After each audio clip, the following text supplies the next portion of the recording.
War veterans say a decision to allow a rock festival to be held in Sydney on Anzac Days is, quote, extremely disrespectful. The New South Wales Premier is vowing to shift the event to another day or location, potentially costing the promoter hundreds of thousands of dollars. Well, joining us live is the promoter of the festival, One World Entertainment Chief Executive Andrew McManus now. Andrew, thanks for your time this morning. Firstly, have you got a home for the festival yet? Yeah, and I'm just going to read something to you very quickly, Pete, because just to interject on your commentary there. But last night I got an email via one of the second highest ranking officers in the Australian Defence Force, who's over in Hawaii at the moment on exercise, and it said, "Dear Andrew, please, as discussed, thank you very much for your ongoing support of legacy and wounded heroes. You have our complete support. Regards." And I'm not going to name names. And then there was an email sent through by one of the media outlets from one of the veterans who said, "You might want to ask the organisers, you might ask the organisers to ask the ESOs actually, did they ask their members, or did they just act off their own bat? As an active member of both the RSL and Naval Association, I wasn't told anything, and as a Gulf War veteran, we see no issue with your concert."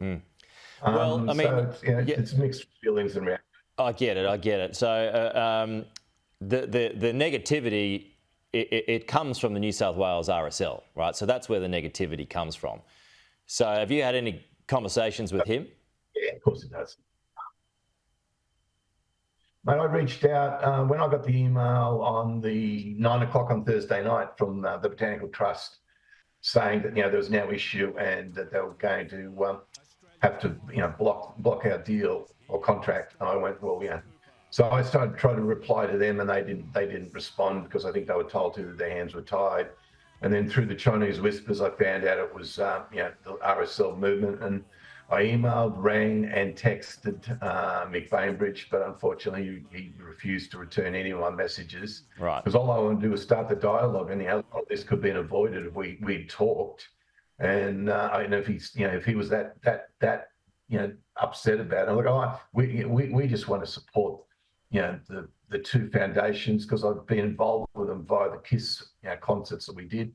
They're great people. They need the support, and I'm very now close to both of those associations. Okay. And at the end of the day, we're an event on Anzac Day. We're not an Anzac Day event. Yeah, look, and, but unfortunately, I was ignored. Yeah, Andrew, I'm a big rock and roll man. Been to my fair share of festivals over the years. I think, according to the New South Wales RSL, the bit that is the problem for at least Mr. Banbridge is that this festival was going to be held in the CBD. It was a stone's throw away from where the Anzac Day March was going to take place, and so it had to be moved.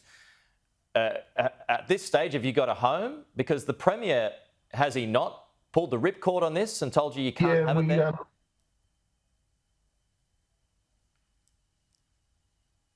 Well, I've had no dialogue with the Premier, and I've had no dialogue with, look, I've reached out to the Arts Minister, and hopefully, we're going to have, because it's, we want to keep, they've made a platform saying that they want music and they want to promote Sydney as a major event destination, and they want, international artists. Well, I've got 13 of them, and, we now hopefully will get some sort of dialogue happening with the Arts Minister and Destination New South Wales, because it is going to be an expensive exercise to move. But yeah, we're going to hang in, and we're going to move it to Cathy Freeman Park in the Sydney Olympic Park district.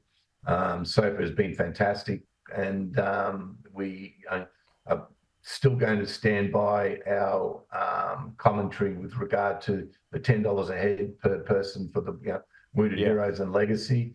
So and the RSL, the end of the evening. So just to shorten all of that, sorry, I'm just short for time, Andrew. So you are going to hold it. It's going to be the Cathy Freeman precinct. So that's still going to be on Anzac Day? Park in the Park precinct. That's still going to be on Anzac Day. So the RSL, again, the New South Wales, Mr. Banbridge from the New South Wales branch of the RSL says that any event on Anzac Day, it doesn't matter if it coincides with the march or not, even if it's held on Anzac Day, it's disrespectful to diggers. Do you think it is? Well, there's thousands and thousands of event held on Anzac Day, and as far as, again, from the Defence Force heads and what have you, we've discussed it with. It's a commemoration in the morning and a celebration in the afternoon. And it's a celebration of what the diggers did for us. And whether that be going down to the hotel and having a ton of drinks and two up and we're listening to bands at the pub, or into a larger environment like we're doing. We were never having any amplified music before 1 p.m. We were very aware that the march finished at midday. We were opening the gates at 11:30 to enable people to come in and show respect and what have you. We dotted all the I's that were requested of us, and we were going to make sure that both the foundations have booths there so they can continue their awareness more so with the public. There's some politics that's going on behind the scenes, and I don't want to get involved with it.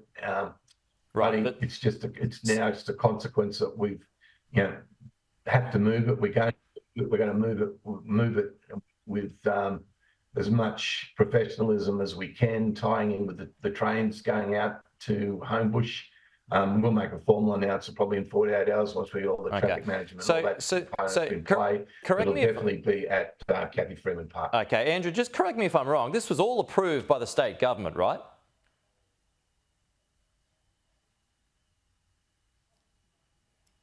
Well, I never went through the state government. I was just going through the Botanical Trust, and we had it's months of dialogue. And with the state trust, saying that, with the Botanical Trust, I should say, with the Botanical Gardens Trust, that's all who I deal with and dealt with, and we backed and forth, and we finally came to a deal, and the timelines and all those type of things, which was pointed out to us that we had to align, and which we did, and we put it all on our website from the get-go, that these are the times there'd be no amplified music before 1 p.m, etc. And then the two supporting foundations, etc., but never actually named it. Named it, and we never stated that this was an Anzac Day concert. It's just a concert on Anzac Day, there's a lot of people, as you'll be aware, bought tickets and they want to celebrate and see these fantastic iconic bands. And the New South Wales government only a week ago came out saying that they want to present major international artists. Well, we've got 13 of them. Yeah. So it's a little weird to open one door then shut on the other. We'll see where that ends up. But appreciate your time, Andrew. We'll talk to you again soon.